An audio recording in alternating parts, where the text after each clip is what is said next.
Welcome to Let's Talk. Hi everyone, Judy here. Thank you for tuning in. If you don't know, I upload one video to this series each and every week. My friends, before we dive into today's topic, please allow me to thank the friends who bought me coffee from my website last week. Thank you so much for your kind support, my friends. Thank you.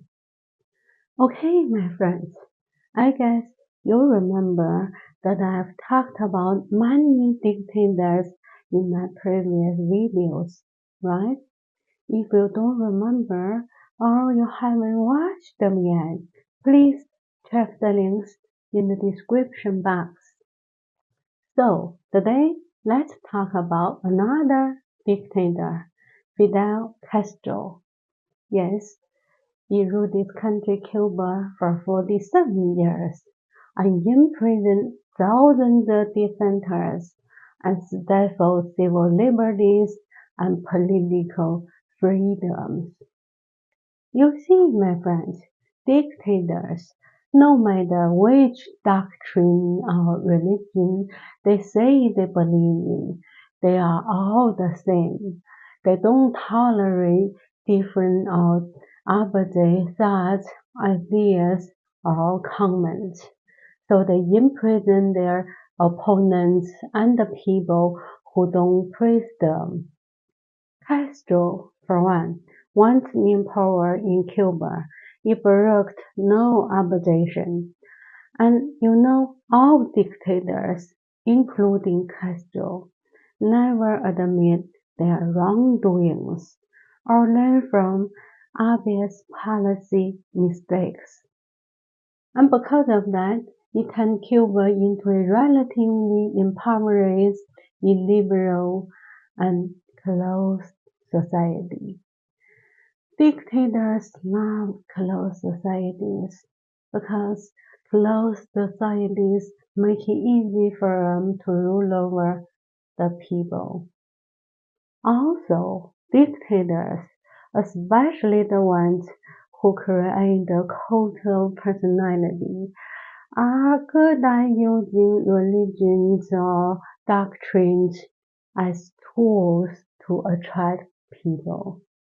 Yeah, as you know, the only doctrine I like is Candyism, which doesn't exist because Candy was my late dog, and I stopped being a Christian because of Trump and his crazy followers.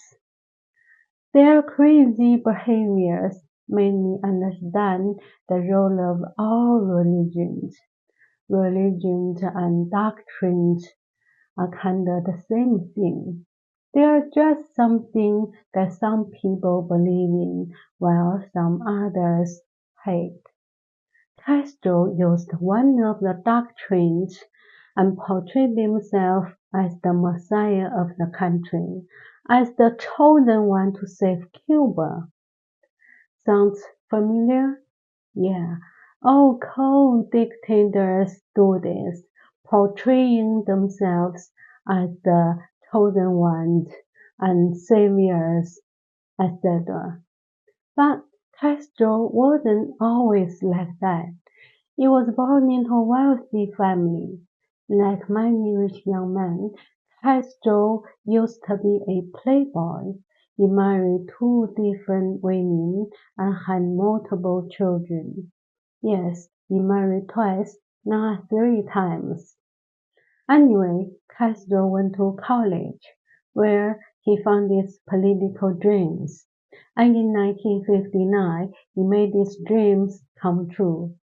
Most of his followers had no idea what he planned for Cuba, but they believed in him anyway. He was a hero in their eyes. Yeah, cold dictators are just this charming, and you might never be able to wake up their followers. Okay, now let's dive in. My friends, last week I said that no one is safe in a dictatorship, and I gave you a real example in human history. Today, I want to tell another real story about this subject. As you know, Stalin launched his Great Purge to eradicate remnants of opposition within the party. And during the purges, thousands of his real or assumed opponents were executed as traitors, and millions were imprisoned or sent to prison camps.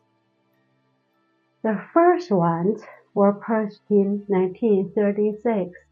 At that time, the head of the Soviet Secret Police, or the NKVD, was Yagoda. Then Yagoda became the victim of the purge in 1937. Yes, he was shot, and Yezhov became the new head, whom I talked about last week. And last week, I also said that dictators trust no one, even their own followers who love them dearly. So Yezhov was arrested in 1939 and executed in 1940. I said that Yezhov was replaced by one of his own deputies as head of the NKVD, but I didn't say who replaced him, right? Well, it was Lavrenti Beria who purged Yezhov, and Georgy Malenkov helped. Yes, Georgy Malenkov succeeded Stalin as leader of the Soviet Union after his death in 1953. Malenkov was born in 1902 and served in the Red Army during the Russian Civil War. And then in 1924, Stalin noticed him, and after the German invasion of 1941, Malenkov was promoted to the State Defense Committee along with the NKVD chief Beria and two other important guys as the committee's head. Following Stalin's death in 1953, Malenkov emerged as his undisputed successor. But after only 1 week, he was forced to give up control of the party while continuing to serve as premier. But in 1955, he was forced to resign as premier by the man who pounded his shoe on his delegate desk during a UN meeting. Malenkov was accused of abuse of power, and his close connection to the former head of the NKVD, Beria, who had been executed in 1953. You see, my friends, no one is really safe in a dictatorship. Today, you are at the top by making other people victims. Tomorrow, you might become the victim yourself. Okay, now let's jump into today's topic. No one is safe in a dictatorship.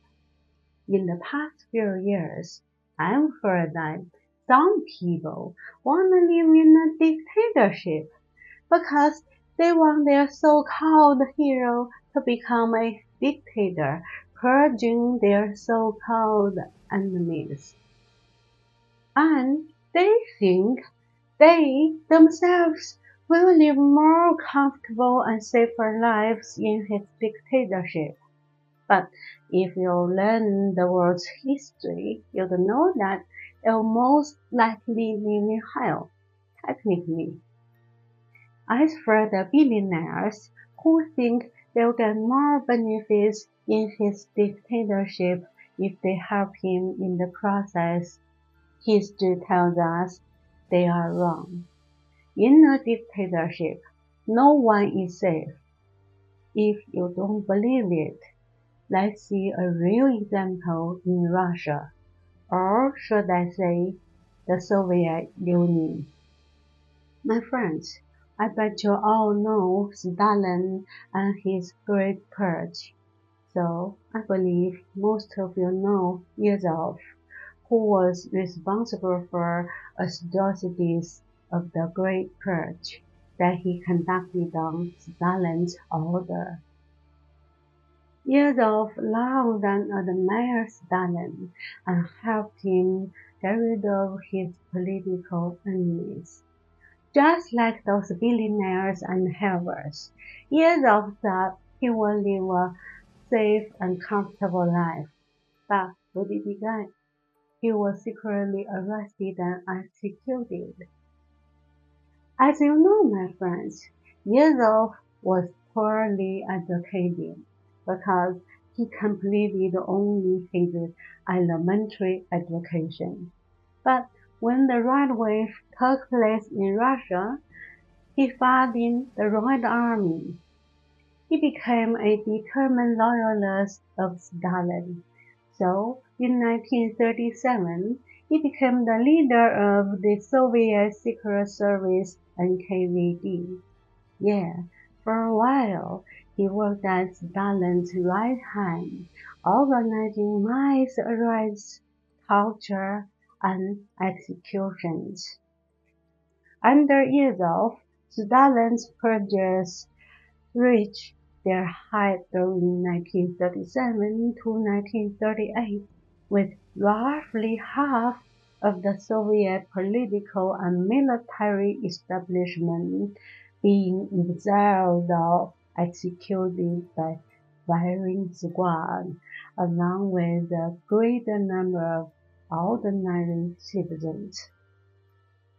But as you know, dictators trust no one, and their moods change quite often.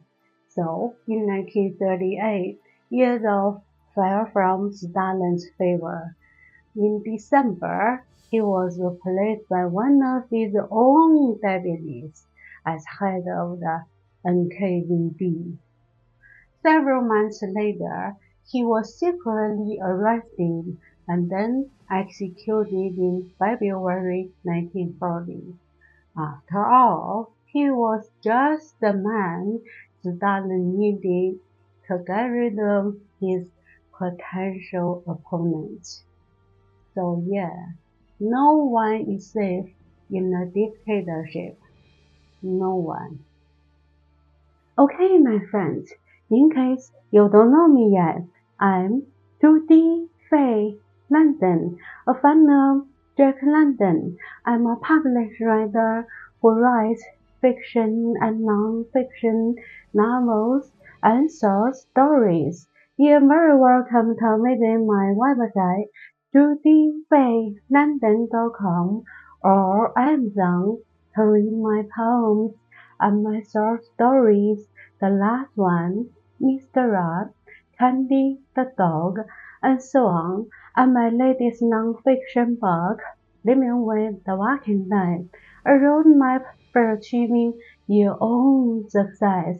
I hope to see you there, and I thank you so much for your kind support, and thank you very much for subscribing to my YouTube channels, Judy Fay London and Judy Plus. Judy Fay London is a comprehensive channel, while Judy Plus is a channel that talks about interesting discoveries in the world of science. Thank you for watching, and my friends, if you haven't subscribed to this channel, please hit the subscribe button. It's totally free. Thank you.